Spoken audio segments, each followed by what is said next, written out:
Pseudopod is extruded into this universe from a dimension of purest fear. It's beautiful in its own alien way, but what's to come will unsettle you.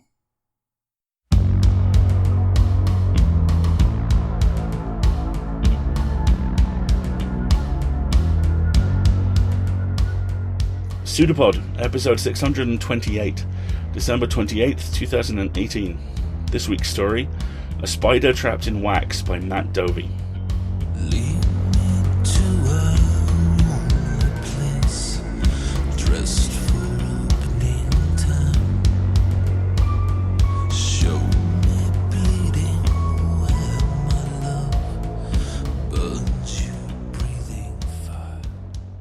Hey everyone, welcome to Pseudopod, the weekly horror podcast. I'm Alistair, your host, and this week's story comes to us from Matt Dovey. I told you it was one of my favourites. Better still, it's narrated by Catherine Inskip from Cast of Wonders, so we have two of my favourite people and two of my favourite authors in the same place at the same time. I love this.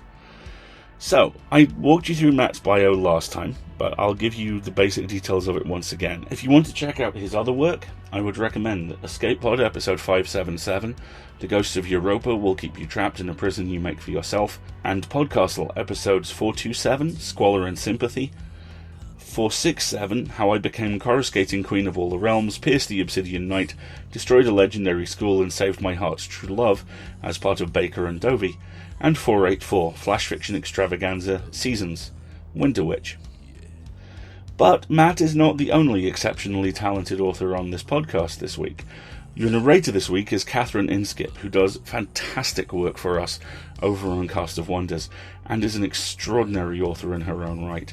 You want to check out Little Wonders 10, the Flash Fiction contest winners, for A Coat of Salt and Sand, read by me, which is one of the most extraordinary pieces of short fiction, along with the one you're about to hear, I've read in a very long time.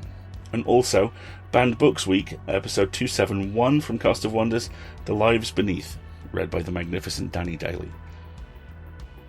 So, we have quite the lineup this week.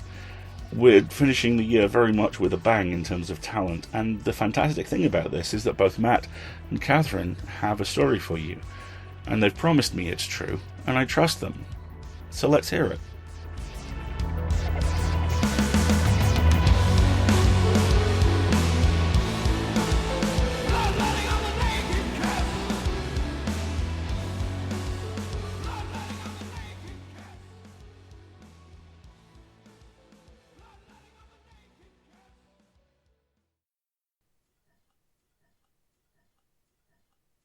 A Spider Trapped in Wax by Matt Dovey. Narrated by Catherine Inskip. Lindham Hall was a cold place, a lonely place, an empty place of stone and echoes. Margaret had her servants, of course, but they hardly counted. She had grown used to the silence, perhaps, but never truly comfortable with it. Yet now that her son was returned at last to the hall, she took no solace in the company. "Mother, please," he said. "It is not so much money to ask for, is it?" She shook her head as she crossed the entrance hall to him, her cane clicking on the hard wooden floor. "It is not the amount," she said, brushing an autumn leaf from the felt brim of his hat. "It is that you ask at all." "Heavens, mother, I should not need to ask. And I should not still need to instruct you in pride." All his life she had driven him to be better, to live up to the name of Lindham and be a worthy gentleman. Yet all her effort seemed to amount to less than the weight of an insect. Thomas hesitated, swallowed, and spoke quieter. "Do you not think I have fought my pride to return here? But I must place my family's welfare first. I only wish you would do the same." Margaret's hand lifted from his shoulder, her voice tense and wary. "I have always put the name of Lindham first. Before me, no less. And what would you have me do? I shall not have that common wife of yours in this hall. It would be an affront after everything." Thomas's countenance grew dark. I should not require permission. I am the Viscount Lindham. In title, perhaps, but your father still willed the estate to me. It is not yours until my passing. And you would not wish me dead, would you? She had said it mockingly, but his silence stung, and she shoved him towards the door in anger. Old as she was, she caught him off guard, and he stumbled back. "Get out," she said. "Get out!" He pulled the great oak door open, his face purple with rage, an absurd contrast to his copper hair. "Even now I expect you wonder why I do not love you, mother. Even now I expect you are blind to your cruelty." He turned into the darkness, leaves swirling about him as he climbed into the waiting hansom cab. Shock settled into rage and condensed into a cold rock in Margaret's chest. It was a familiar sensation where Thomas was concerned, even after years of his absence. It nestled in the hollows of her like a bird in the nest. Cruelty? He did not know what cruelty was. Let him learn, wicked child. She snatched a chamber stick from the hallway table, its candle half melted, and stepped into her drawing-room. Her mahogany bureau stood between tall bookshelves, redolent with beeswax. She sat down at its high-backed chair and set fountain pen to sheath, addressing her solicitor. "Mr. Richmond, with immediate effect, and being of sound body and mind, I hereby instruct you to begin proceedings to bar the entail and disinherit my son, Thomas, of the Lindham estate." A sudden shiver of cold struck Margaret, as if a draught had stirred up from nothing and run through her bones. She reached for a bell to summon a servant, then stopped short. A slender spider, its legs no sturdier than the lines of her looping script, was moving across the paper in quick dashes. She was suddenly furious at it, as if it were the very embodiment of her son's disrespect. How dare it treat her anger with such casual disregard, such blatant defiance? Reaching slowly so as not to hurry the creature off, Margaret fetched down the candle from the bureau top and poured a small puddle of wax onto the paper before it. Then, taking up her fountain pen, she nudged the spider forward, limiting its options with another sheaf of paper, such that it had no path but the wax. It stepped fully into that hot white puddle, and stopped, not strong enough to pull itself free despite its struggles. The wax was cooling and solidifying around it, and the fight grew ever more futile. It pulled so hard on one leg that it tore free of its body, and the limb fell onto the wax like a thin crack. Well, there was some satisfaction from the evening at least. Perhaps that would settle her mind and aid her sleep. She finished the letter, folded it into an envelope, and placed it on the hallway table. Her errands boy would visit in the morning, and he could deliver it to her solicitor post-haste. Content, she retired to bed. Tap-tap, tap-tap, tap-tap. Margaret woke quickly, like a cat roused to alertness. The chill of autumn had already settled in her old bones, and left her incapable of more than a light sleep. Tap-tap, tap-tap, tap-tap. She had heard it then, and it wasn't the sycamore blowing against her window. It came from inside the house. Curious, but confident of her safety. She had lived here most of her life, after all, and an English lady's home was her castle as much as any man's. She stepped out of bed with her lantern held high. Tap-tap, tap-tap, tap-tap. Downstairs. It was a curiously hollow noise, one she couldn't place. Doubt whispered at her, and she turned back to fetch the fire-poker before proceeding down the sweeping staircase. Behind the stairs she went, into the house, away from the cold moonlight spilling in shapes and shadows through leaded windows. Down the small stairs and into the narrow servants' quarters, quiet now, except that curious tapping noise. Past unfamiliar rooms and to a single black door in the centre of it all, one she didn't recognise.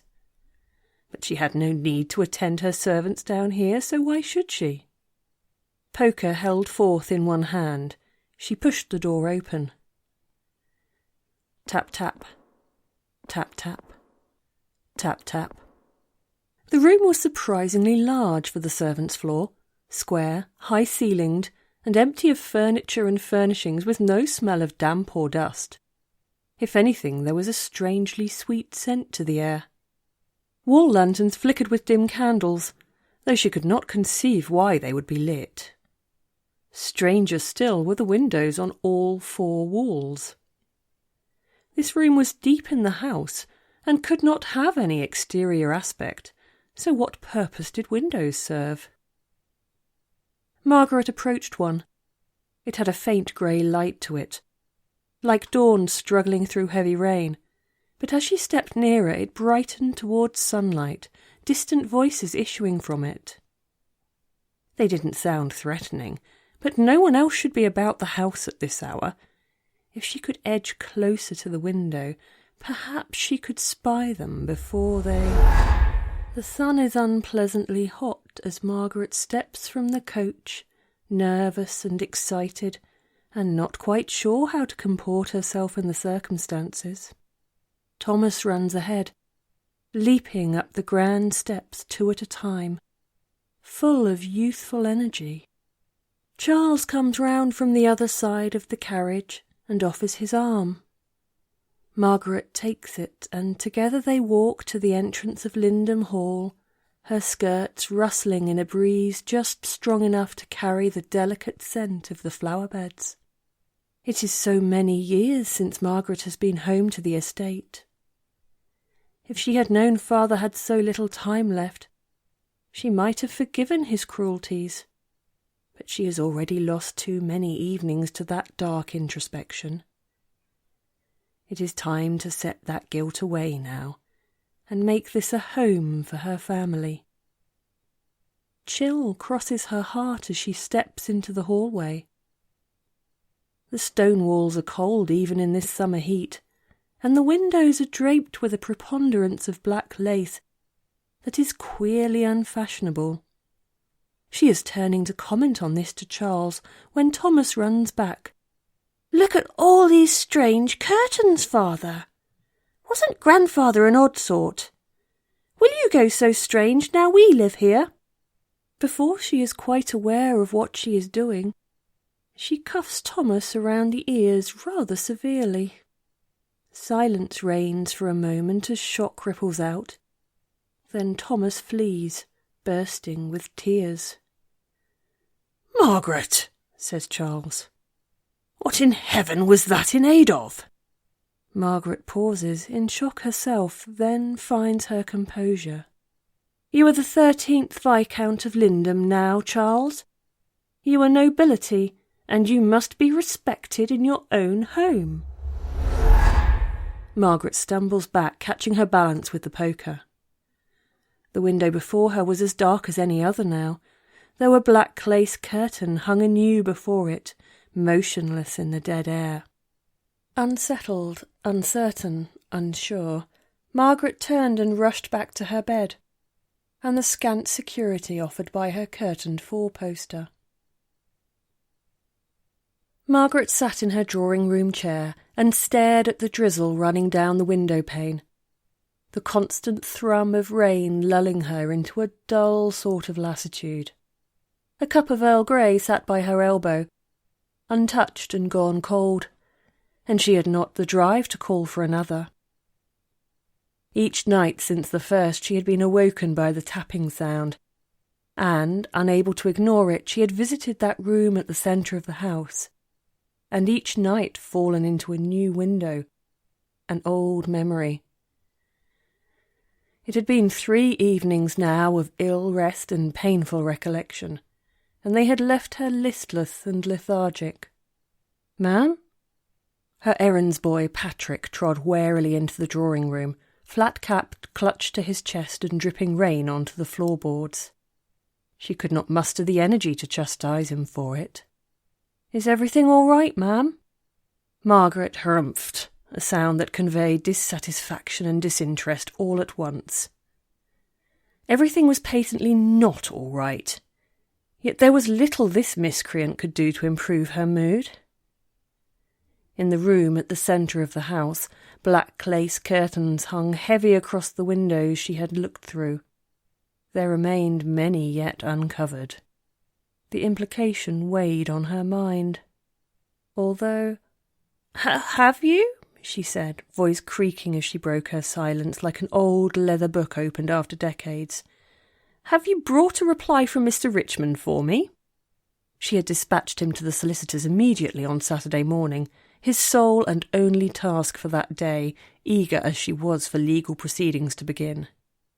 Patrick's hands worked his cap in obvious discomfort, squeezing yet more water onto the floor. "I'm sorry, ma'am, but I couldn't see Mr. Richmond until this morning, so I've only just delivered the letter to him today." Margaret could not even feel angry at this. Partly it was her exhaustion, but partly, if she was honest, it was simply not a surprise. It seemed her stock in life was to be forever disappointed by boys.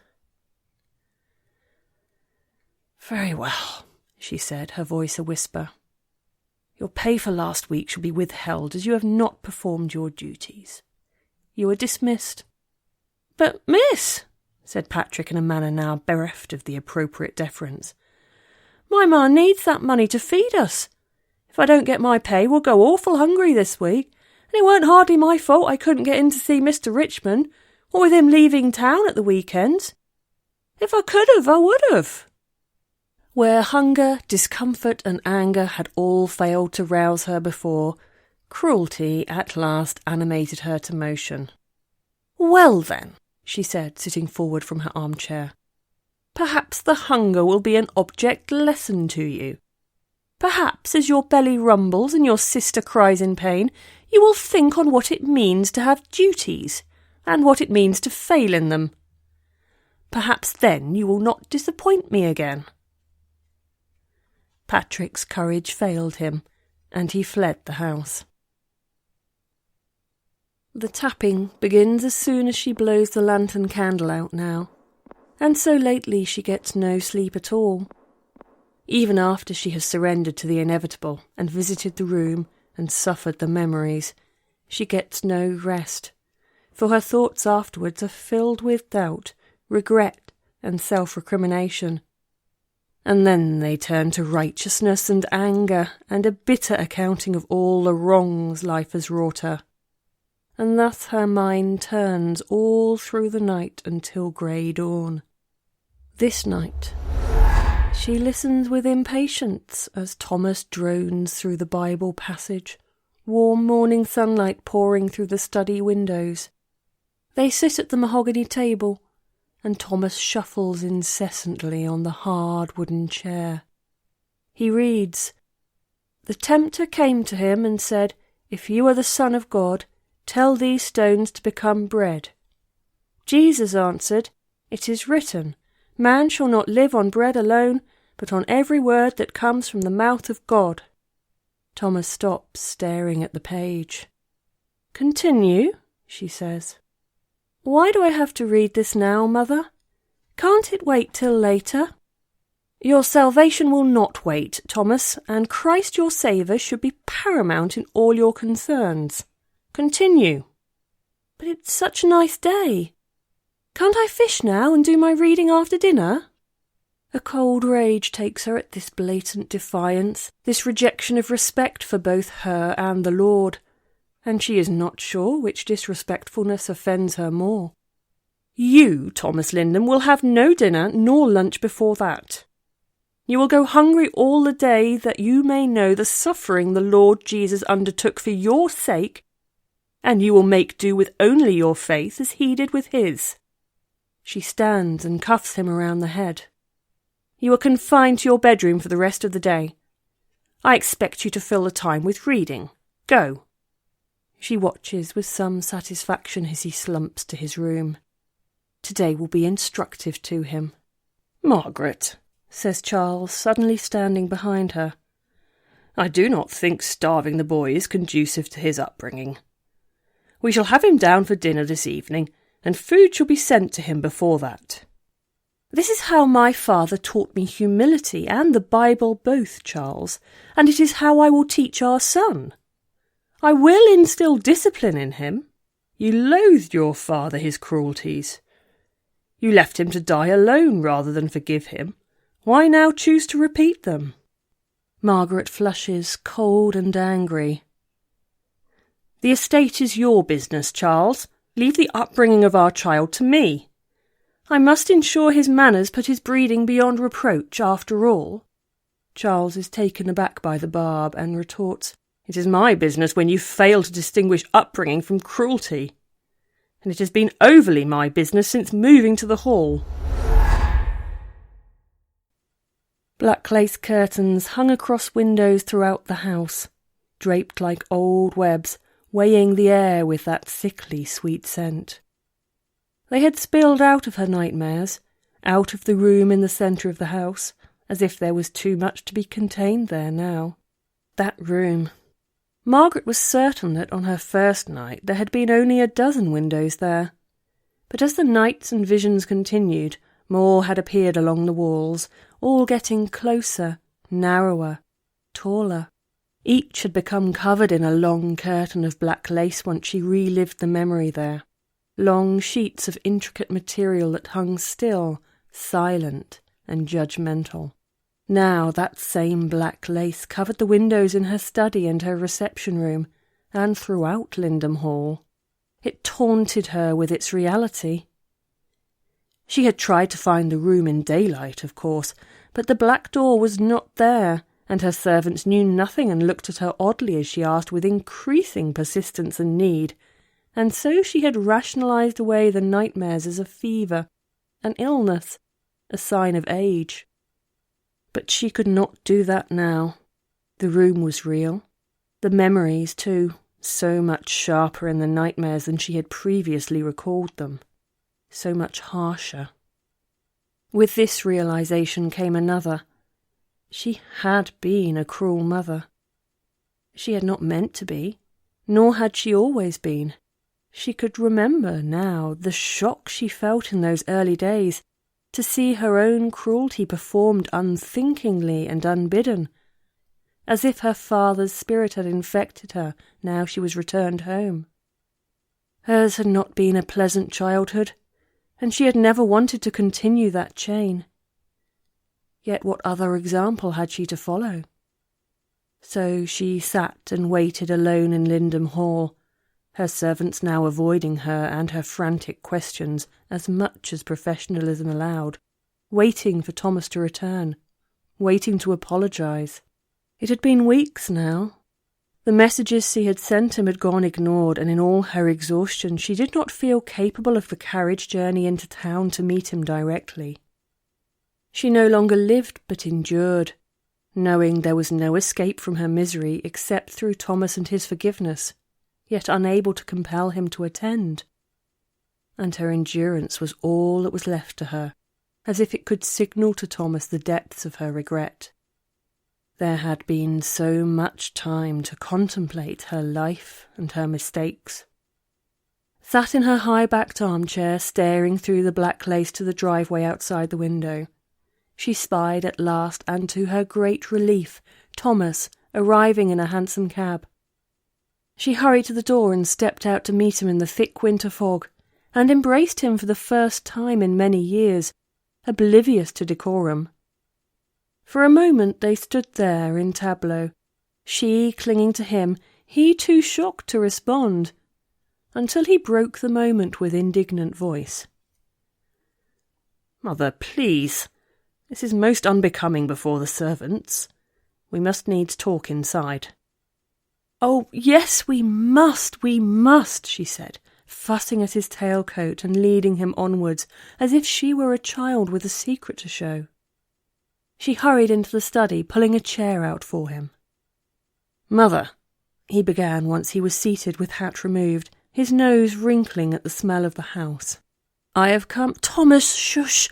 I have been thinking and I need to talk with you, she said, words tripping over her tongue. There is a hidden room deep within this house that has been showing me recollections of your childhood and our relationship, and I have been thinking on it for quite some time now, and it has become clear to me in my contemplations that during your upbringing I was a less than admirable example of Christian values. Quit your babbling, Mother. Heavens! I had not realised it had gotten this bad. The contempt in his tone shocked and stilled her. Look at you, for goodness sake! You are quite wasting away. Your hair is unkempt, and you have taken to shutting out the sunlight with these atrocious black lace curtains. And a hidden room? Honestly, it is quite clear to me that the course I set myself upon is the correct one. I confess I had my doubts at first, but seeing you now sets my mind. What course? She asked, suspicious. I've been meeting with Mr. Richmond. Yes, he informed me of your request to bar the entail as he thought it highly irregular, and in discussion we concluded you were taking leave of your senses. I have come to tell you, Mother, that we have referred you to a commission of lunatics, and are requesting the justices of the peace assign your power of attorney to me. All Margaret's guilt and good intentions disappeared like mist beneath the sun. Unbelievable, the insufferable, the sheer bloody gall of it! How could you? She said, spluttering with rage, falling over herself to shoo him out of the house. I shall not stand for this insult, and I shall see that your sophistry and your deceit is shown for all to know who you truly are. Out, wicked child! Out! Out! She pushed at his back and swiped at his ankles with her cane, chased him through the hallway and out of the door, and the chill lifted from her as she crossed the threshold, even as cold as the December afternoon was. She suddenly had the queerest sensation of watching herself, detached, wondering what on earth she was doing. She had waited all these days for Thomas to come so she could beg his forgiveness, and yet here she was, chasing him off almost as soon as he had arrived. Why was she so quick to anger with him? What of all her previous resolve?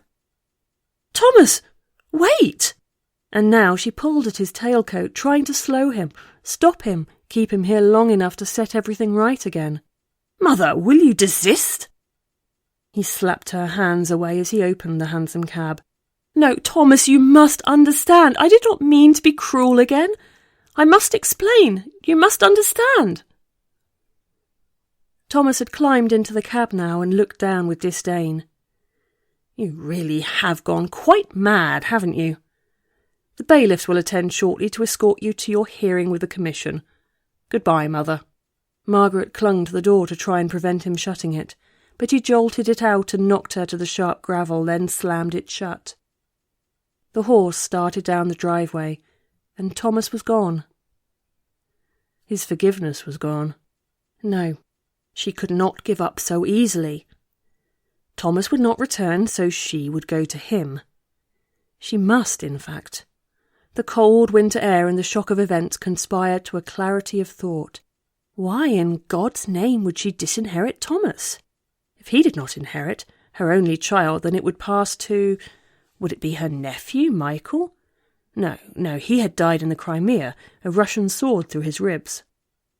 She had been so obsessed with punishing Thomas for his slight, she had been about to leave the estate to the Crown and let it slip from her family forever. Perhaps a madness had settled on her. Her butler waited at the door. Bose, have the carriage prepared. I must travel into town immediately. Bose had a pained expression. Madam, I'm afraid the horses are being reshod in the village and will not return until dusk. You will be able to travel in the morning. My apologies. There is no way of travelling into town? I fear not, madam, barring the 12-mile walk. Very well, the morning. She could manage one more night in the house, could she not? She would not let her cruelty overwhelm her again. She would not. She would not. She repeated it in her head as she stepped back inside, the cold settling into her bones and throat and heart. The tapping had never been so loud. It rolled and repeated and built upon itself. rising to a great clattering sound like looms in a mill, like carriages on cobbles, like all the delirious industry of mad hell itself. Margaret knew she could not ignore it, though she feared it tonight more than ever. She feared what she would see after her argument with Thomas. Their altercation had carried a tone of finality that rested ill with her. But if witnessing her cruelty was punishment for all the years of it, she must bear the weight. Perhaps enduring these revelations was the only way to make amends. Perhaps she would be free after tonight. Perhaps. The room in the centre of the house was crowded with windows. All but one of them was draped with black lace. One last nightmare of memory. Come what may, it ended tonight, it seemed. She stepped forward, and Thomas stands at Mother's side and shakes the mourners' proffered hands as they shuffle past in the rain, his skin stinging with the cold. He does not know what to say to them, nor what is expected of him here, but it seems to him that neither do they. They are all strangers to each other, after all. Mother speaks to these visitors with barely veiled contempt. She made her distaste for them quite clear that morning, complaining to Thomas of the burden of hosting society when they had considered his father beneath them.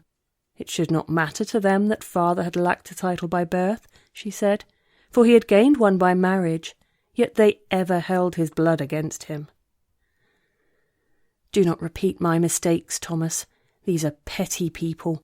Give them no excuse. Thomas is not certain about any of this. The guests all seemed amiable and sincere, and Mother is seeing the very worst in the situation, as usual. Even leaving the house does not lift her mood any more, as it once did. The rain falls from the grey sky in desultory fashion, and the last mourners depart to their carriages. What now, then, Mother? I suppose I am the 14th Viscount Lindham, and this is my hall now. She sneers. It is not. Did your father not tell you before his death? Goodness, he did not even trust you with this. You may possess the title of Viscount Lindham now, yes, but that is all. Your father's will declares the estate rest with me till my death, in order to postpone as long as possible the terrible weight of Lindham Hall from falling on my son. He did not think you worthy of the hall, Thomas, nor capable of the responsibility. He must have been so very disappointed in you, don't you think? Thomas's eyes sting with tears, and though he tries to blink them back and hide them in the rain, he knows it is too late. Mother has seen. He feels sick with shame, and he is lost and confused without his father, left to the casual cruelties of his mother. Oh, how he hates her. Oh, how he loathes her. Thomas, really? Tears? What a weak little boy you are. Black lace tumbled across Margaret's face, scratching at her cheeks and eyelids. It was not a soft thing, this lace. Nor had her mothering been a soft thing. She had never comprehended how Thomas felt towards her, and now that understanding had been thrust upon her in a most visceral fashion. The knowledge burned inside her stomach like acid, like shame. The tapping broke through her misery. It was louder than ever, and for the first time it had a sort of intimacy to it, some new characteristic that Margaret could not quite place, an altered nature, quite unlike these past weeks. It no longer surrounded her. It no longer filled the room equally. It had a direction. She turned, dreading what she might see. All the curtains across all the windows were growing and lengthening, slow-moving rivers of lace flooding down the walls, running over the wall lanterns and casting crooked shadows. Shifting, creeping, rustling, it gathered and heaped in the centre of the room. And atop it all sat an enormous 7-legged spider, its legs dipped in wax and streaked glossy white. It sat and span the black lace, its waxen legs tapping together as it wove. Tap, tap, tap, tap, tap, tap. a monstrous sound from a monstrous spider, its 8 eyes staring down at her, watching, judging. She had to get out. She had to get away from this nightmare phantom and get to Thomas and apologise, make amends, beg forgiveness, and she had to do it now, not in the morning, but now, right now, now. She ran for the door, stumbling on frail legs and old bones, but without her walking cane she tripped and tumbled, jarring her limbs and cracking her teeth together. A curtain of black lace scraped beneath her, pulled by the spider. Then an enormous leg reached out and pulled at the lace and lay it over her, and the sweet smell of it made her gag, poured down her throat like syrup. She was lifted up and spun around, lace wrapping around her and binding her limbs rough on her skin, and cold, a cold that she felt deep inside like cruelty. And the lace was swaddled round and ever round, and it was across her face and her eyes, and she fought to draw breath to scream as the spider brought her close and held her up to its face and its glinting eyes, admiring its work, turning her this way and that. And then it plunged her down into the pile of lace, pushed her down into it, where she choked for breath and struggled against the vanishing of the light, against the weight of all her cruelties pressing in, squeezing her, hurting her, forcing her inside the house, to be trapped there forever and more.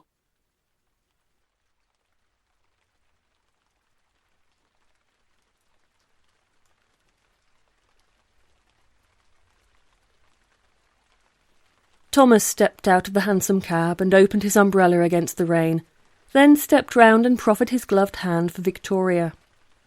Little Miriam followed, and all 3 of them huddled close, away from the sharp December chill, as they walked to the entrance of Lindham Hall. Thomas opened the oak door and paused, struck by nostalgia and unhappiness and relief all at once. He still recalled the day he had first moved into the hall, rushing in and running round as Miriam was now, marvelling at all the space, swept up in anticipation of the wonderful times he would have here. Such naivety. "Thomas, are you all right?" Victoria had been chasing Miriam playfully, but came back to his arm now, concerned. "Yes, quite. Sorry. Rather caught up in memories of another moment like this some years ago." Victoria smiled and hooked her arm through his. "This will be a happy place now, Thomas. Not like it was in your childhood." He smiled without much conviction, but with Victoria on his arm he stepped over the threshold and into his inheritance. A chill crossed his heart as he walked in. Miriam ran into his legs, perhaps meaning to embrace him, but she nearly knocked him over and back out of the doorway. Before he quite knew what he was doing, Thomas raised his hand and cuffed her round the ears.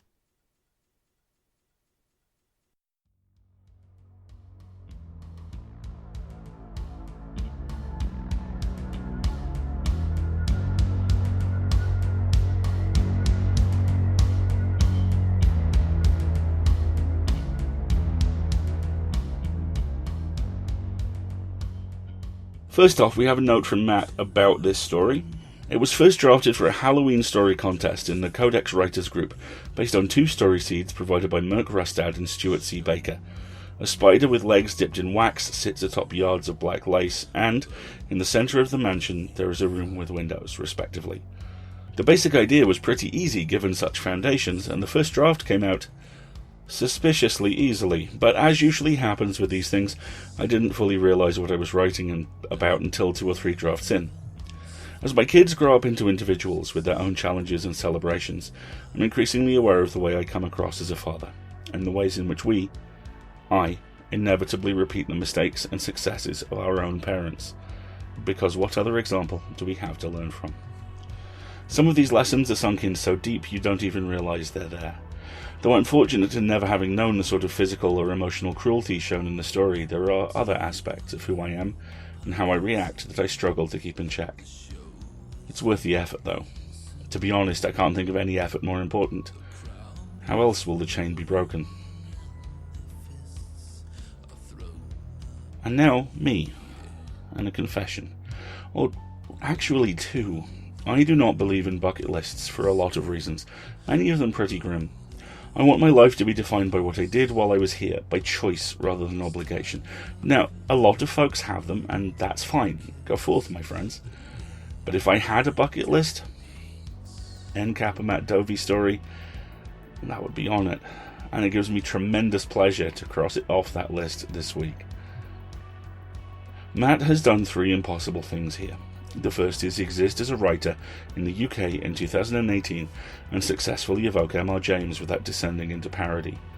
Much as the arc of US and global horror still tends to bend, or it often seems bedragged towards Lovecraft, the arc of UK horror tends to bend towards James. Polite, haunted, doomed men in distant rectories, unspeakable things half glimpsed in village wells and just never quite talked about. What I once referred to as the English countryside being crammed full of the mad and the beautiful and the altered. That is absolutely what Matt does here, and he does so without ever feeling like he's playing Lullaby by The Cure on an early 20th century lute or something. This is an old set of tools, but it's used with a new sensibility, and that's led to the construction of something new and relevant and profoundly disturbing. Which leads to the second impossible feat. The creation of a story that conducts an off-key waltz with uncertainty without ever quite committing to one tempo or the other. Matt keeps you off balance forever here, expertly shifting gear between unreliable narrators and the quiet, terrible things we all sometimes imagine in the middle of the night. The dusty, mildewed life of the mostly landed gentry, disgusted they don't get to ride off to war any longer, but unable to accept their irrelevance. Confusion at the world evolving without them, masked by anger and rage and abuse. Something terrible in a room with too many windows, feeding off the people unlucky enough to be standing next to it. All of this is true. None of this is true. Pick your poison. In this case, literally. And that brings us to his final impossible feat. Nailing the landing. Horror cinema, in particular, is especially guilty of a last-minute swerve on the ending, but you see it on occasion in prose too.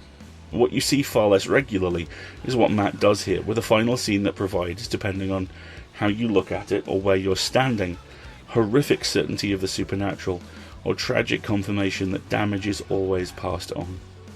It's a single, short, shocking moment that draws you up at the exact second the story ends and the door is not closed in your face. It is slammed. And the realization that this is what's happened, that there's nothing you can do. That is horror of a rare, raw delicacy indeed. Outstanding work, Matt, and outstanding narration, Catherine. And that's our year, folks, and what a year it's been, too. Massive kudos to every single one of our editorial teams, our audio producers, our beloved IT barbarian, our financial staff, our associate editors and slushers, and every single one of this flotilla of amazing humans. I have never been more inspired or impressed by a group of people in my life. Thank you all. And thank you, the listeners, the invisible musculature that drives everything we do, the constant force who are always there, always have our backs, assuring we're never too far into the dark, or if we are, we're at least in good company. Special thanks in particular to Ross Reynolds, Sarah Carter, Olivia Denham, Charlotte Bond, Timothy Niedritter, and the amazing Dave Robertson. Without you all, there's no us all. My hat is tipped, and my glass, or in this case, water bottle, raised. We will be back next week, when your first host of the year will be one of my favourite hosts and people of all time. Podcastle's own Setsu steps across to Team Tentacle, and I am so excited. So I'll see you then, as a listener, and I'll see you back in the chair myself in the second week of January. I leave you now with this classic quote from the Yellow Wallpaper. I often wonder if I could see her out of all the windows at once, but turn as fast as I can only see out of one at one time, and though I always see her, she may be able to creep faster than I can turn. I have watched her sometimes, away off in the open country, creeping as fast as a cloud shadow in a high wind. Charlotte Perkins Gilman, The Yellow Wallpaper, and Other Stories. A quote from a classic to close an episode featuring a modern classic. Thank you all for 2018, folks. Happy New Year, and we'll see you in 2019.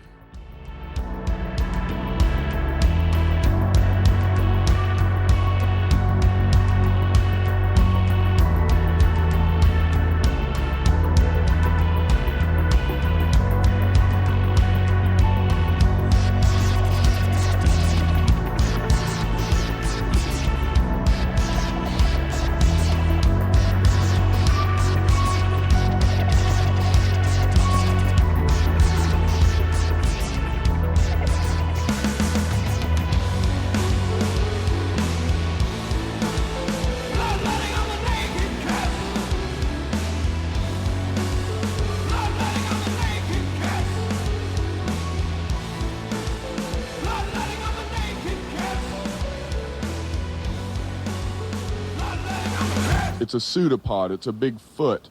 It's all about podcasts these days.